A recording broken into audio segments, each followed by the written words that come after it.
Hello, everybody. Welcome to this solid state physics lecture series. And in today's lecture, we will start a new concept, and this is about lattice vibrations. Okay, lattice vibration के बारे में आज हम study करने वाले हैं और ये एक बहुत ही इंटरेस्टिंग ये फिनोमिना है, क्योंकि एक सीक्वेंस में हम ये सब कुछ स्टडी करते हुए चल रहे हैं। और चूँकि आपने जब यहाँ इस सीरीज की हमने लेक्चर सीरीज की शुरुआत की थी, solid state physics lecture series की, तो सबसे पहले जो इंट्रोडक्शन आपका हुआ था वो लैटिस, स्पेस लैटिस से आपका इंट्रोडक्शन हुआ था। ओके, और मैं ये जो हमारी जर्नी रही है इसको लिंक करके आपको बता रहा हूँ कि किस तरह से सॉलिड स्टेट फिजिक्स की स्टडी करनी चाहिए। आप बहुत ज़्यादा सिलेबस में बाउंड होकर, या हम कहें कि हम यूनिट नंबर फर्स्ट में हैं तो हम यूनिट नंबर सेकंड में कैसे गए, या यूनिट नंबर सेकंड में हैं तो यूनिट नंबर थर्ड में कैसे गए, that is not the point of discussion. The point of discussion is that कि what is the best way to study the solid state physics. Okay, और best way ये है, देखिए कैसे है बेस्ट वे। सबसे पहले यहाँ जो हमारा इंट्रोडक्शन होता है सॉलिड स्टेट फिजिक्स में, वो स्पेस लैटिस के साथ हम इंट्रो कराते हैं सॉलिड स्टेट फिजिक्स का। और स्पेस लैटिस क्या है कि स्पेस लैटिस एक रेगुलर अरेंजमेंट है infinite number of imaginary points का इन थ्री डायमेंशनल स्पेस। एक इनफाइनाइट नंबर ऑफ अरेंजमेंट है थ्री डायमेंशनल स्पेस में। सो वो स्पेस लैटिस हम स्टडी करते हैं। फिर हम स्टडी करते हैं बेसिस, क्योंकि क्रिस्टल स्ट्रक्चर को हम पॉइंट की फॉर्म में डिस्कस नहीं कर सकते, किसी भी क्रिस्टल स्ट्रक्चर को हम एटम्स की फॉर्म में डिस्कस करते हैं, है ना। और एटम्स जब उन लैटिस पॉइंट पर प्लेस होते हैं तो जो रिजल्टेंट स्ट्रक्चर हमारे सामने आता है उसी को हम क्रिस्टल स्ट्रक्चर कहते हैं। ये एक व्यू, एक एंगल हुआ स्टडी का। फिर हमने different type of crystal structure study किए। देखिए कितनी सुंदर ये जर्नी है कि आप पहले ये सीखते हैं कि जो हमारे पास क्रिस्टलाइन सॉलिड्स जिसके लिए ब्रांच बनी है, जिसके लिए पूरा एक पेपर इस्टेब्लिश किया गया है, एक पूरी ब्रांच को इस्टेब्लिश किया गया है, तो उसके लिए जरूरी है कि आप उसके इंटरनल स्ट्रक्चर को जानें। तो स्पेस लैटिस से आपका इंट्रो कराया।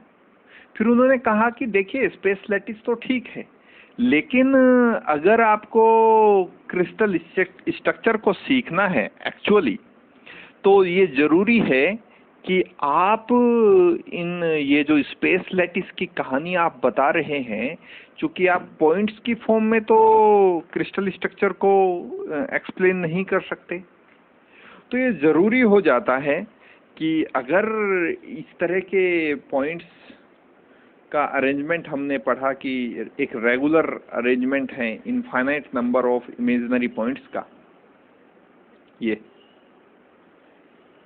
इस तरह, तो इसी स्ट्रक्चर को हमने कहा, ये थ्री डायमेंशनल स्पेस में अगर अरेंजमेंट है तो इसको हमने कहा स्पेस लैटिस। अब उन्होंने कहा कि स्पेस लैटिस के फॉर्म में हम क्रिस्टल स्ट्रक्चर को डिस्क्राइब नहीं कर सकते, तो हमने कहा चलिए ऐसा कीजिए कि इन पॉइंट्स के ऊपर एक बेसिस प्लेस कर दीजिए। इसे हमने कहा बेसिस। ये एक सिंगल एटम भी हो सकता है या ये ग्रुप ऑफ एटम्स भी हो सकता है, डिपेंडिंग अपॉन कि वो मोनोएटॉमिक क्रिस्टल स्ट्रक्चर है, ट्राइएटॉमिक क्रिस्टल स्ट्रक्चर है। मतलब ये संख्या 1000 तक भी हो सकती है, थाउजेंड्स ऑफ एटम्स भी आप प्लेस कर सकते हैं ऑन अ सिंगल पॉइंट और on a single space lattice point. तो ये जो अब बनेगा स्ट्रक्चर, ये पॉइंट, इसके ऊपर आपने एटम प्लेस किया, ये पॉइंट इसके ऊपर आपने एटम प्लेस किया, ये पॉइंट इसके ऊपर आपने एटम प्लेस किया, ये पॉइंट इसके ऊपर आपने एटम प्लेस किया, ये पॉइंट इसके ऊपर, ये जो बना, अब ये हुआ मोनो एटॉमिक क्रिस्टल स्ट्रक्चर, क्योंकि पॉइंट्स की फॉर्म में हम क्रिस्टल स्ट्रक्चर को डिस्क्राइब नहीं कर सकते। ये हुआ हमारा क्रिस्टल स्ट्रक्चर, ये इसको हमने कहा क्रिस्टल स्ट्रक्चर। ठीक है, अब हमने क्रिस्टल स्ट्रक्चर्स को सीख लिया कि हाँ स्पेस लैटिस ये है, उसके ऊपर अगर आप बेसिस को प्लेस करेंगे, बेसिस एक सिंगल एटम भी हो सकता है, ग्रुप ऑफ एटम्स भी हो सकता है, तो आपके ऊपर जो रिजल्टेंट स्ट्रक्चर आपको आएगा उसी को हम कहेंगे क्रिस्टल स्ट्रक्चर। अब different type of crystal structures फिर हमने स्टडी किए, different types of crystal structure study किए। इवन लैटिस को भी हमने 2 डायमेंशनल में और 3 डायमेंशनल में स्पेस किया, 14 लैटिसेस हमने वहां स्टडी किए। फिर हमने क्रिस्टल स्ट्रक्चर को कहा कि भाई ये अगर आप इनको ब्रॉडली क्लासिफाइड करें क्रिस्टल स्ट्रक्चर को, तो ये 2 तरह से हो सकते हैं, एक होता है क्लोज्ड पैक्ट और एक होता है लूज पैक्ट। यहाँ हमने इनका क्लासिफिकेशन कहा। ठीक है, यहां तक की बात होगी, ये बेस तैयार हो गया। ओके, फिर हमने कहा कि जब आपने simple cubic, body centred cubic और face centred cubic, hexagonal close packed structure, diamond structure, sodium chloride structure, ये सब स्ट्रक्चर, उससे भी ज्यादा, ये तो हम लिमिटेशंस है, नंबर ऑफ स्ट्रक्चर्स की जो हम स्टडी करके आए हैं वो लिमिटेशंस हैं। इससे बहुत अनेक स्ट्रक्चर हम स्टडी वहां कर सकते हैं। फिर हमने कहा कि अच्छा अब ये हमारे पास क्रिस्टल स्ट्रक्चर है, तो इसमें एटम्स का अरेंजमेंट कैसा होगा, कैसा होगा वो एटम का अरेंजमेंट। तो यहां हमारा साथ दिया ब्रैग्स महोदय ने, Bragg's law of X-ray diffraction हमें इंट्रोड्यूस कराया। उन्होंने बताया कि ऐसा स्ट्रक्चर होता है क्रिस्टल का,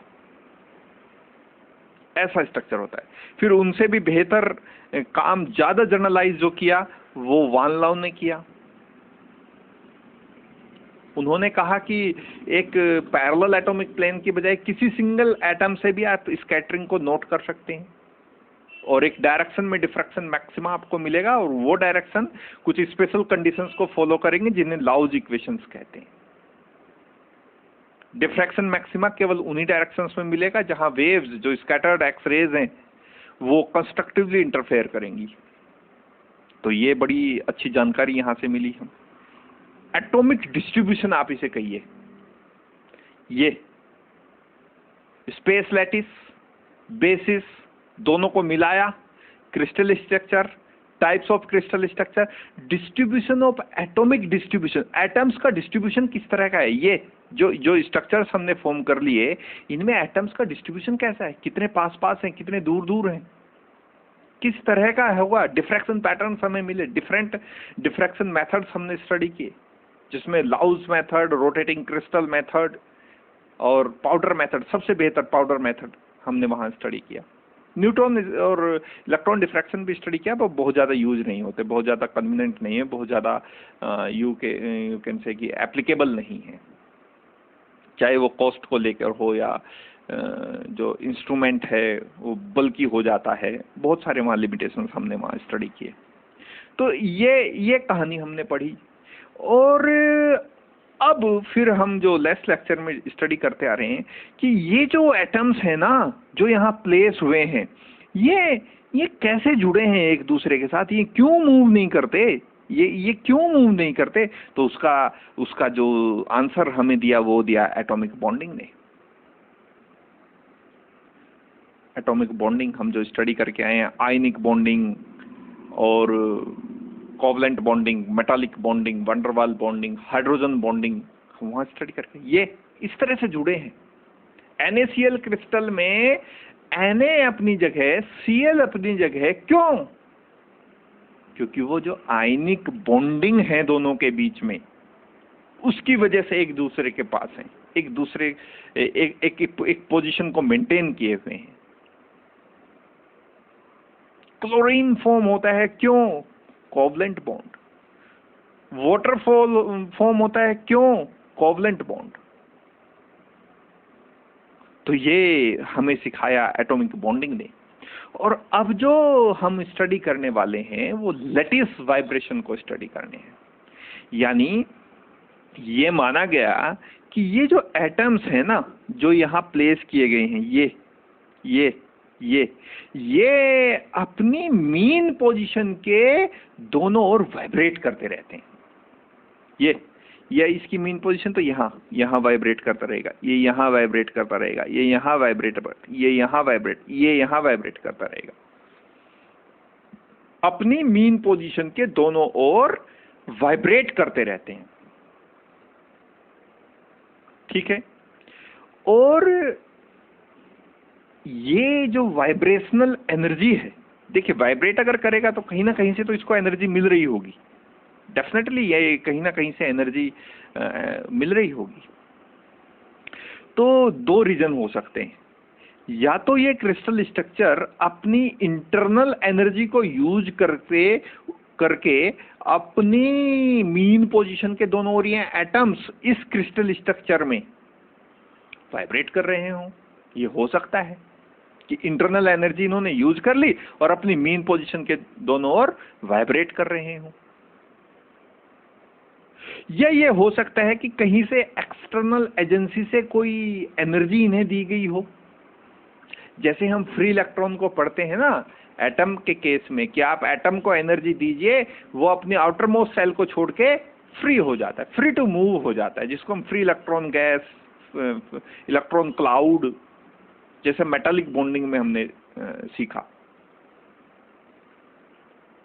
तो इस तरह का ये वाइब्रेट करते रहते हैं, अपनी मीन पोजीशन के दोनों ओर वाइब्रेट करते रहते हैं। और ये जो वाइब्रेशनल एनर्जी इनके पास है, इसका रीजन इनकी अपनी इंटरनल एनर्जी, इस स्ट्रक्चर की अपनी इंटरनल एनर्जी, या फिर किसी एक्सटर्नल एजेंसी से भी आप एनर्जी इनको दे सकते हैं।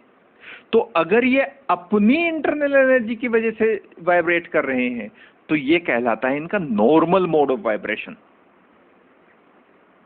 Normal mode of vibration. और अगर किसी एक्सटर्नल एजेंसी से इनको एनर्जी फीड की गई है तो ये जो अब जो इनके वाइब्रेशंस होंगे वो फोर्स्ड वाइब्रेशन बोलते हैं। ये बहुत सिंपल सा एक मैकेनिक्स का रूल है कि आप जब तक सिंपल हार्मोनिक ऑसिलेशंस स्टडी करते हैं तो वो एक वो नेचुरल ऑसिलेशंस हम उनको बोलते रहते हैं। लेकिन जब किसी एक्सटर्नल फोर्स को आप किसी सिंपल हार्मोनिक ऑसिलेटर के ऊपर अप्लाई करिए तो सिंपल हार्मोनिक ऑसिलेटर अपनी जो नेचुरल फ्रीक्वेंसी है उसको छोड़कर उस फोर्स जो आपने एक्सटर्नल एजेंसी वहां अप्लाई की है, एक्सटर्नल फोर्स वहां लगाया है, जिसको एक्सटर्नल पीरियोडिक फोर्स हम मैकेनिक्स के केस में कहते हैं, उससे वाइब्रेशन शुरू कर देते हैं, जिनको हम फोर्स्ड वाइब्रेशन कहते हैं। तो वही यहाँ है, जब कोई एक्सटर्नल एजेंसी, कोई एक्सटर्नल फोर्स, यहाँ से कोई एक्सटर्नल एनर्जी इस क्रिस्टल स्ट्रक्चर को सप्लाई की जाएगी तो ये अपना जो इनका नॉर्मल मोड ऑफ वाइब्रेशन उसको छोड़ देंगे और उस एक्सटर्नल एजेंसी, जो एक्सटर्नल फोर्स यहाँ लगाया गया है, उसकी फ्रीक्वेंसी से वाइब्रेट करेंगे। तो that vibrations are called as forced vibration. ये एज्यूम किया गया कि ये जो एटम्स हैं ना, ये क्रिस्टल स्ट्रक्चर में, ये एक दूसरे से मासलेस स्प्रिंग से, मासलेस इलास्टिक स्प्रिंग से इस तरह से जुड़े हुए हैं। ऐसे 2 डायमेंशनल ये फिगर है, ऐसे ये मासलेस है स्प्रिंग, चूंकि जो हम अभी स्टडी करेंगे आगे वो मोनो एटॉमिक क्रिस्टल के वाइब्रेशंस हम स्टडी करने वाले हैं। और अगर हम यहाँ मासलेस नहीं कंसीडर करते इस स्प्रिंग को, तो इस स्प्रिंग का मास भी हमें कंसीडर करना पड़ेगा। तो for the sake of calculation हम ये एज्यूम कर रहे हैं कि ये जो सब एटम्स है ना, ये एक दूसरे से मासलेस स्प्रिंग से जुड़े हुए हैं। ये और 2 डायमेंशनल में इस फिगर को बना रहा हूँ। ये 1 डायमेंशनल भी हो सकता है, किसी लाइन में भी आप बना सकते हैं, ये ऐसे भी आप बना सकते हैं। ये एटम है, एक एटम है, ये जुड़ा है इस दूसरे एटम से, फिर ये दूसरा एटम जुड़ा है इस तीसरे एटम से, फिर ये एटम जुड़ा है इस चौथे एटम से, और ये सीरीज आगे भी और इधर भी कंटिन्यू है। ओके, तो ये 1 डायमेंशनल एक लाइन हो गई एटम की। ये 2 डायमेंशनल में फिगर आपको यहाँ कंस्ट्रक्ट करके दिखा रहा हूँ ये। अब ये ऐसा कंसीडर क्यों किया गया? क्योंकि ये वाइब्रेट कर रहे थे, और वाइब्रेशन का जब केस आता है तो बहुत सारी चीजें अपने साथ लेके आता है। जैसे स्प्रिंग का कंसेप्ट आ जाएगा, तुरंत हुक्स लॉ आ जाएगा, तुरंत स्ट्रेस आ जाएगा, स्ट्रेन आ जाएगी। ये स्टडी में आ जाते हैं, जैसे वाइब्रेशन आए ये सब चीजें अपने ऑटोमेटिकली अपने आप स्टडी में आ जाती। तो इस तरह से एज्यूम किया गया किसी भी क्रिस्टल स्ट्रक्चर को। देखिए वो पुराना ख्याल याद करिए, जब हम क्रिस्टल स्ट्रक्चर से सबसे पहले इंट्रोड्यूस हुए थे, ये स्पेस लैटिस बेसिस को प्लेस कीजिए, आपके पास बन गया क्रिस्टल स्ट्रक्चर। वहां से सोचिए कि हम अपनी जर्नी को कहां लेके आ गए हैं। हम ये अब एज्यूम कर रहे हैं कि ये जो एटम्स है ना, ये अपनी मीन पोजीशन के दोनों ओर ऐसे ऐसे ऐसे ऐसे वाइब्रेट करते रहते हैं। और ये जो वाइब्रेशनल एनर्जी इनके पास है, ये इनकी इंटरनल एनर्जी हो सकती है या किसी एक्सटर्नल एजेंसी से सप्लाई की हुई एनर्जी भी हो सकती है। ये हमने कंसिडर किया कि ये सब जो स्ट्रिंग इस पे ये जो एटम्स हैं एक दूसरे के साथ मासलेस इलास्टिक स्ट्रिंग से कनेक्शन में है। ओके, और इनके जो वाइब्रेशंस हैं वो कपल्ड हार्मोनिक वाइब्रेशंस आप उन्हें कहिए। क्यों? क्योंकि आप अगर एक एटम को डिस्टर्ब करेंगे ना, इस एटम को आप जरा सा एनर्जी कहीं से सप्लाई करके दीजिए, तो चूंकि ये एटम सब इस एटम से स्प्रिंग से कनेक्टेड हैं, तो जरा सा आप इसको डिस्टर्ब करेंगे तो ये सब डिस्टर्ब होंगे। तो इसके इस स्ट्रक्चर के जो वाइब्रेशंस होंगे वो कपल्ड वाइब्रेशंस से ये वाइब्रेट करेगा, कपल्ड वाइब्रेशन से वाइब्रेट करेगा। एक फिर से हम यहाँ for the sake of calculation एक एजम्पशन ऐसा मान के चलते हैं कि ये जो एटम है, मान लीजिए इस एटम की मैं बात करूं, ये एटम जब डिस्टर्ब होगा अपनी मीन पोजीशन से, वैसे तो ये इक्विलिब्रियम स्टेट है, जब तक कोई एक्सटर्नल फोर्स यहाँ अप्लाई नहीं किया गया तो ये बस अपनी मीन पोजीशन के दोनों ओर अपनी इंटरनल एनर्जी के कारण वाइब्रेट करते रहते हैं, ऐसे ऐसे ऐसे अपनी मीन पोजीशन। ये इनकी इक्विलिब्रियम स्टेट है। लेकिन जैसे ही आपने कोई एक्सटर्नल फोर्स यहाँ से लगाया तो ये पूरा स्ट्रक्चर डिस्टर्ब होता है, और कपल्ड हार्मोनिक वाइब्रेशंस तब होते हैं। जब तक आप एक्सटर्नल एनर्जी से अप्लाई नहीं करेंगे, एक्सटर्नल फोर्स एक्सटर्नल एनर्जी यहाँ से अप्लाई नहीं करेंगे, तब तक यहाँ कपल्ड वाइब्रेशन वाला इंट्रोडक्शन नहीं हो सकता, ये कपल्ड वाइब्रेशन का कंसेप्ट नहीं आ सकता। तो इस बात को ध्यान रखें कि ये जो स्ट्रक्चर है जो हमने यहाँ ड्रॉ किया, या तो फिर ये सिंगल डायमेंशनल भी आप इस ड्रॉ कर सकते हैं। मोनोएटॉमिक क्रिस्टल के जो वाइब्रेशंस उनको स्टडी करने के लिए हम इसी तरह का स्ट्रक्चर ड्रॉ करेंगे। अच्छा, तो यहाँ हम एक एजम्पशन और लेके चलते हैं कि मान लीजिए ये मेरा एटम है, ये इस एटम को मैं थोड़ा सा डिस्टर्ब कर देता हूं, तो इसका जो डिस्टरबेंस है ना, ये केवल इस एटम को डिस्टर्ब, अपने नियरेस्ट नेबर तक ये डिस्टरबेंस रहता है। इसके नियरेस्ट नेबर दो होंगे, एक तो ये, अगर मैं किसी सिंगल, मान लीजिए, चलिए इसमें हम बेहतर शायद ये समझ सकेंगे, मान लीजिए ये मेरा एटम है ये, और इसको मैं अपनी इसकी मीन पोजीशन से, जो इक्विलिब्रियम स्टेट हम कह रहे हैं, इससे थोड़ा सा डिस्प्लेस कर देता हूं। तो एजम्पशन ये है मेरी कि ये केवल अपने नियरेस्ट नेबर को ही डिस्टर्ब करेगा।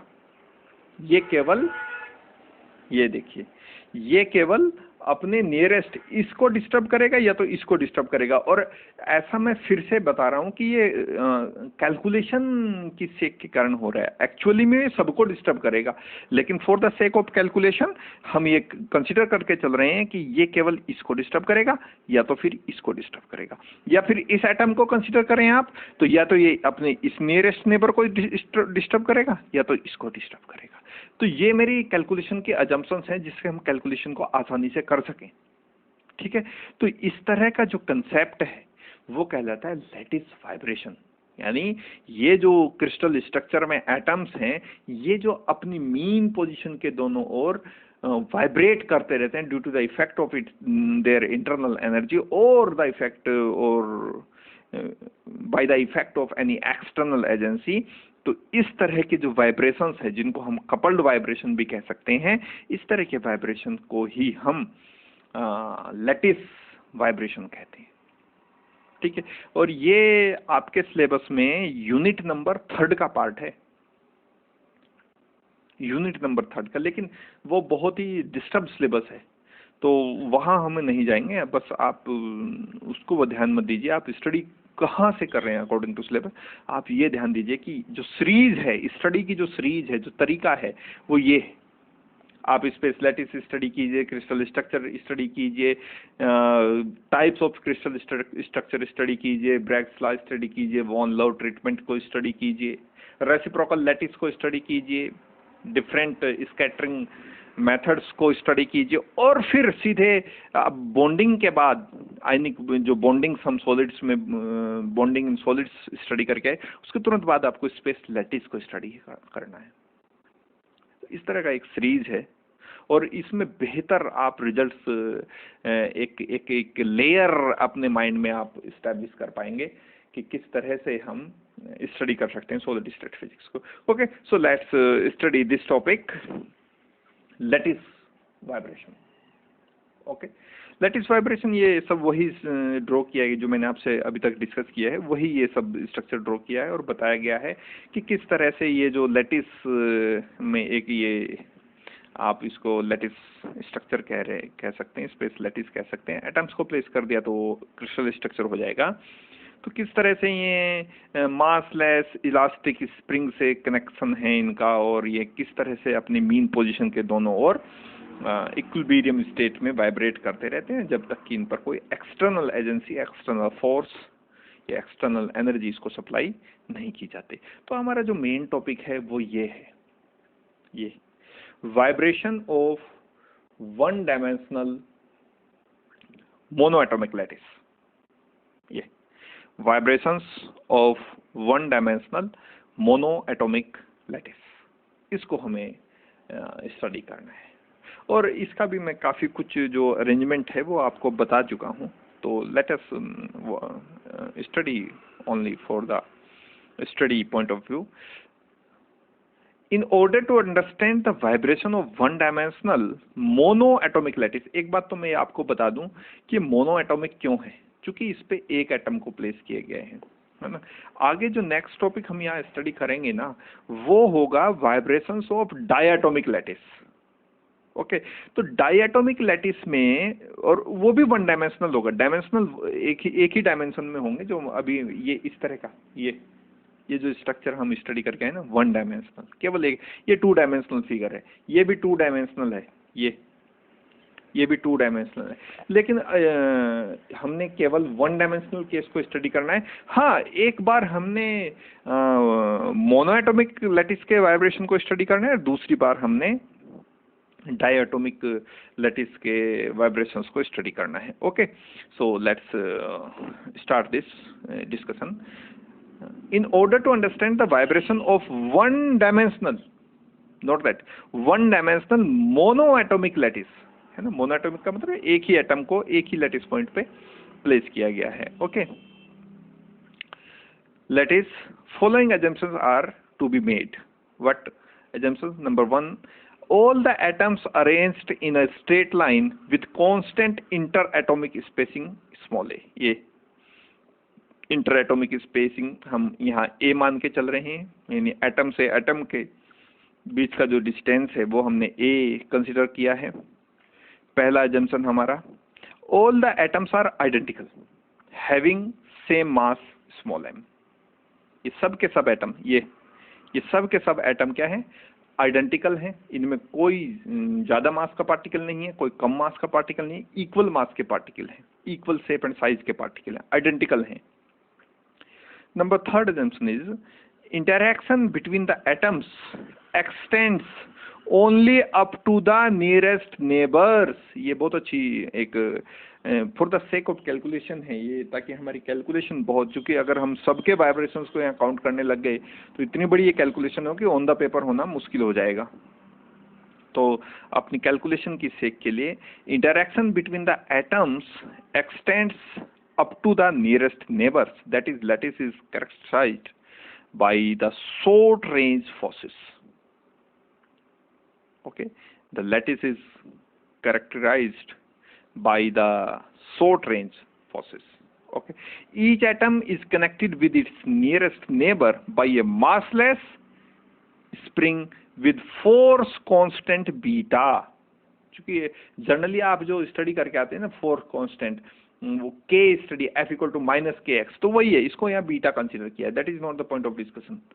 ओके, इसको यहाँ बीटा कंसीडर किया है. आपने जब स्प्रिंग कभी स्टडी किया हो तो आपने ये रिलेशन डेफिनेटली स्टडी किया होगा, F equal to minus K x. ये स्ट्रेस का रिलेशन है बाय हुक्स लॉ, आप इसे हुक्स लॉ भी कह सकते हैं. ये जो है ना, ये इसको यहाँ बीटा कहा है, बस अंतर ये है. आप इसे के भी कह सकते हैं, क्योंकि के को हम वेव वेक्टर पढ़ के आए हैं, इसलिए मैं उसको इंट्रोड्यूस करना ठीक नहीं समझ रहा हूँ यहाँ. तो इसलिए बीटा को हमने यहाँ इंट्रोड्यूस कर दिया और हमने कहा कि भाई इसका जो ये जो स्प्रिंग्स हैं, जिनको हम ये एज्यूम करके चलें कि एटम्स आपस में एक दूसरे के साथ इन इलास्टिक मासलेस स्प्रिंग से कनेक्शन में है, और इन स्प्रिंग्स का जो फोर्स कांस्टेंट है वो बीटा है. ये हमने एज्यूम कर दिया, ये हमने एज्यूम कर लिया. इन स्प्रिंग्स का जो फोर्स कांस्टेंट है वो बीटा है. ओके, ये हमारा अजम्पशन है. तो इन अजम्पशंस के बेस पे ही आगे हम कैलकुलेशन करेंगे.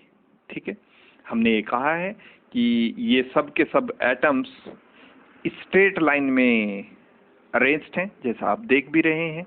इनका जो इंटर एटॉमिक डिस्टेंस है, ये एटम से एटम के बीच की जो डिस्टेंस है वो इस स्पेसिंग हमने ए कंसीडर किया. ये सब के सब एटम्स आइडेंटिकल्स हैं, इनका मास इक्वल है जो स्मॉल m के बराबर है, और इनका जो इंटरैक्शन है ना, ये केवल नियरेस्ट नेबर्स तक है. यानी ये एटम अगर डिस्टर्ब होगा या तो ये केवल इसको डिस्टर्ब करेगा या इसको, या ये एटम अगर डिस्टर्ब होगा तो ये इसको डिस्टर्ब कर सकता है या इसको, ये एटम इसको डिस्टर्ब नहीं कर सकता. ये हमने एजम्पशन मान के चल रहे हैं. ओके, और ये सब के सब एटम एक दूसरे के साथ एक इलास्टिक मासलेस स्प्रिंग से जुड़े हुए हैं. इस स्प्रिंग का हमने फोर्स कांस्टेंट कंसीडर कर लिया है, जो किसके बराबर हमने कंसीडर किया है, बीटा के बराबर हमने कंसीडर किया है. और ये वही हुक्स लॉ है जो आप 12th स्टैंडर्ड में स्टडी करके आते हैं. आगे हम यूज भी करेंगे उस हुक्स लॉ को. ओके, अच्छा, इसके बाद हमने कह दिया कि भाई हम इस nth एटम को थोड़ा सा अपनी इसकी मीन पोजीशन से डिस्टर्ब कर सकते हैं. इस एटम को मैंने nth एटम कहा है. इससे इधर वाला एटम जो राइट साइड वाला एटम है, ये हो जाएगा n+1 nth atom, n+1th atom, और ये जो एटम होगा इसकी लेफ्ट साइड पे ये हो जाएगा n-1th atom.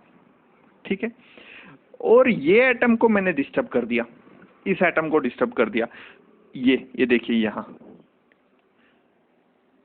I hope you clearly see that कि ये जो मेरा nth एटम है, ये इसका मीन पोजीशन यहाँ है, यहाँ ये होना चाहिए था. यहाँ इसको मैंने इस तरफ un डिस्टेंस पे डिस्प्लेस कर दिया.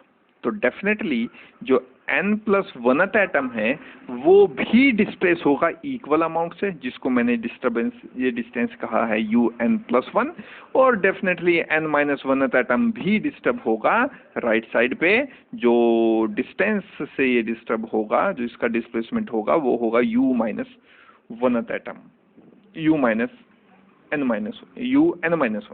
ओके, ये सब एजम्पशंस हम यहाँ कंसिडर करके चल रहे हैं, और इसी के बेस पे हम अपनी फर्दर कैलकुलेशन आगे करेंगे. ये आप समझ के चलिए, इस एटम को हमने डिस्टर्ब किया और इसके डिस्टर्बेंस से इसकी मीन पोजीशन इस लाइन पे है.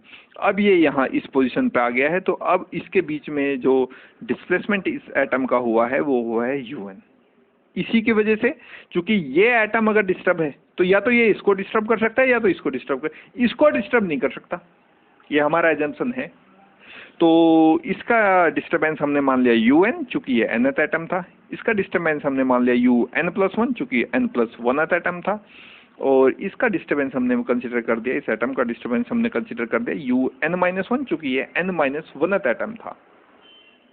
तो इस तरह का एजम्पशंस हम कंसीडर करके चल रहे हैं और आगे अपनी कैलकुलेशन को डिस्कस करेंगे इन्हीं एजम्पशंस के बेस पे।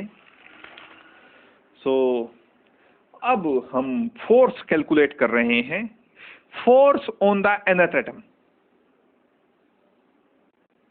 Force on the nth atom due to n+1th atom. क्यों? क्योंकि इंटरैक्शन किसके बीच में है?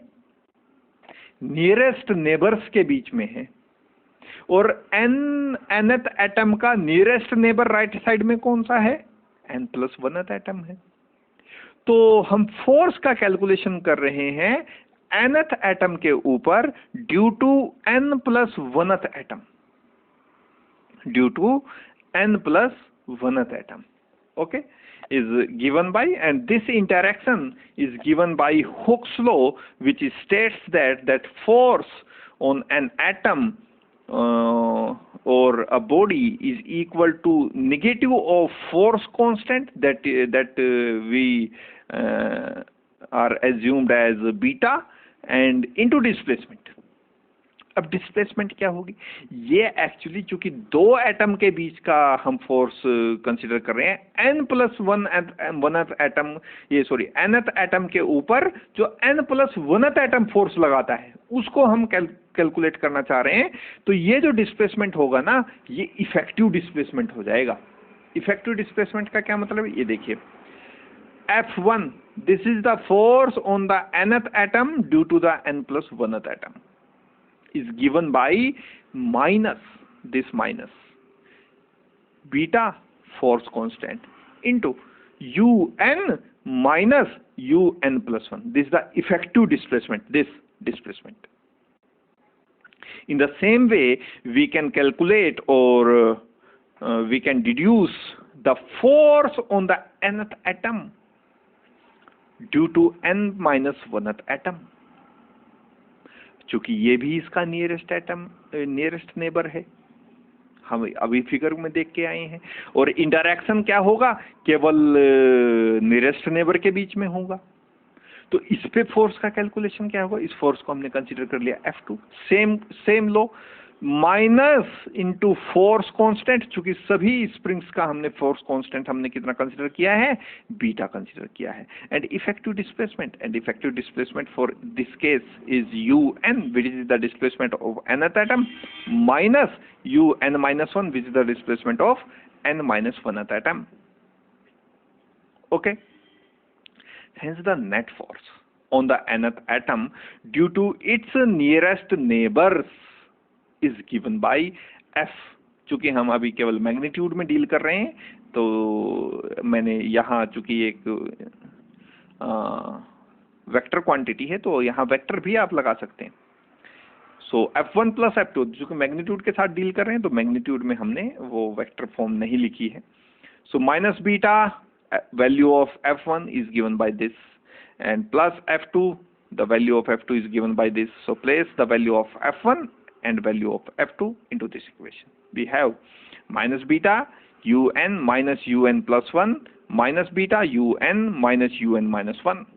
ये हो गया, ठीक है। अब इसको जरा जब सोल्व हम करेंगे तो यहाँ पे देखिए माइनस बीटा un ये हो गया। बीटा तो कॉमन चला गया, चूंकि बीटा यहाँ से भी कॉमन है, यहाँ से भी कॉमन है, तो बीटा चला गया कॉमन। un माइनस के साथ माइनस 2un, ये माइनस इस माइनस को कर देगा प्लस, तो ये हो गया un प्लस 1 यहाँ, और ये माइनस इस माइनस को भी कर देगा प्लस, तो ये हो गया प्लस un माइनस 1, ये देखिए un प्लस 1। तो जो टोटल फोर्स या नेट फोर्स आया nth एटम के ऊपर due to its nearest neighbour is equal to beta un plus 1 minus 2un plus un minus 1। This, इस तरह का फोर्स हमें कैलकुलेशन में मिला। अब Newton second law of motion को हम यहाँ यूज करना चाहते हैं, और Newton second law of motion मुझे ये बताता है कि जो ये फोर्स होगा ना, ये F इक्वल टू ma के इक्वल होता है।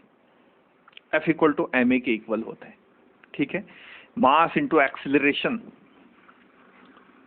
और ये फोर्स किसके ऊपर है? ये nth एटम के ऊपर लगने वाला फोर्स है। तो हम इस इक्वेशन को इस तरह से भी लिख सकते हैं that F equal to ma according to Newton's second law of motion, F equal to ma beta and this whole this bracketed quantity. Okay, और m तो यहाँ सेम रहा, लेकिन अगर a को आप देखें तो ये double derivative of displacement of the nth atom, and displacement of the nth atom is un, so double differentiation of un with respect to time gives you acceleration. So that's why m into d2 un by dt square। अगर आप displacement का first differentiation करेंगे with respect to x तो आपको velocity देगा, फिर उसका differentiation करेंगे वेलोसिटी का विद रेस्पेक्ट टू x तो आपको क्या देगा, एक्सेलरेशन देगा। ये acceleration d2 un by dt square ये देगा आपको। तो ये एक्चुअली यही इक्वेशन है, m d2 un by dt square and right hand side is same. This is my equation number first, and this equation represents the equation of motion of the nth atom. Okay, solution के ऊपर बात करनी होगी। Solution, ये मेरी differential equation आ गई है और इस डिफरेंशियल इक्वेशन को मैं सोल्व करना चाहता हूं। और अगर आपने वेव मोशन को अच्छे से कभी स्टडी किया हो तो आपको ये पता होगा कि इस तरह की जितनी भी डिफरेंशियल इक्वेशंस आती हैं ना, m d2u या d2x by dt square and something something on the right hand side, तो इनका जो सॉल्यूशन हम कंसीडर करते हैं ना, वो हमेशा इस तरह का सॉल्यूशन कंसीडर करते हैं, that y equal to y naught exponential iota omega t minus kx type solution. ये हमेशा हम कंसीडर कर, और ऐसा हम प्रूव भी कर सकते हैं कि ये इसी का सॉल्यूशन है। ऐसा हम प्रूव भी कर सकते हैं। आप इसका जरा डबल डिफरेंशिएशन करके वापस un+1 की वैल्यू un-1 की वैल्यू un की वैल्यू इस इक्वेशन में रखिए, इस इक्वेशन को सेटिस्फाई करेगा। इस इक्वेशन को ये सेटिस्फाई करेगा, ये solution definitely. You understand what I try to say? That if this is the solution of this differential equation, then this solution must be satisfied this differential equation. So you can easily calculate d2 un by dt square and the values of un+1 on putting n+1 in place of n. Simply calculate n-1 un-1 by placing or by substituting the value of n in place of n. Here is n-1, so un-1 all easily calculated from here. And अगर ये सब values आप यहाँ put करेंगे तो ये जो left hand side है राइट हैंड साइड की इक्वल आएंगी। इस तरह का हमने इस डिफरेंशियल इक्वेशन का एक सॉल्यूशन कंसीडर कर लिया, दैट un जो डिस्प्लेसमेंट है nth एटम का is equal to u naught जो मैक्सिमम डिस्प्लेसमेंट होता है किसी भी एटम का जो डिस्प्लेस हो रहा हो, nth एटम का ही चूंकि हम यहाँ डिस्प्लेसमेंट को डिस्क्राइब कर रहे हैं, तो ये मैक्सिमम डिस्प्लेसमेंट हुआ nth एटम का u not. Exponential iota omega जो होगा वो फ्रीक्वेंसी होगी, एंगुलर फ्रीक्वेंसी, t टाइम है, और यहाँ जो वैल्यू आती है ना एक्चुअली ये kx आती है, kx आती है जो रिप्रेजेंट करती है कि ये जो डिस्प्लेसमेंट का इक्वेशन है ना ये पॉजिटिव एक्स एक्सिस की तरफ है। ये आयोटा, अगर इसको मैं ढंग से अगर इसको एक्सप्लेन करने की कोशिश करूं तो ये एक्सपोनेंशियल की जो फॉर्म है ना इसको मैं लिख सकता हूँ cos theta plus iota sine theta. तो इसका मतलब ये है कि ये जो डिस्प्लेसमेंट का ये जो वेव फॉर्म रही होगी डिस्प्लेसमेंट की, ये साइन या कोसाइन वाली फॉर्म रही होगी, इस तरह की फॉर्म रही होगी, साइन या कोसाइन वाली फॉर्म रही होगी। ओके, इस तरह की फॉर्म रही होगी। तो पहली बात ये nth एटम का डिस्प्लेसमेंट है। सेकंड थिंग ये nth एटम का मैक्सिमम डिस्प्लेसमेंट है।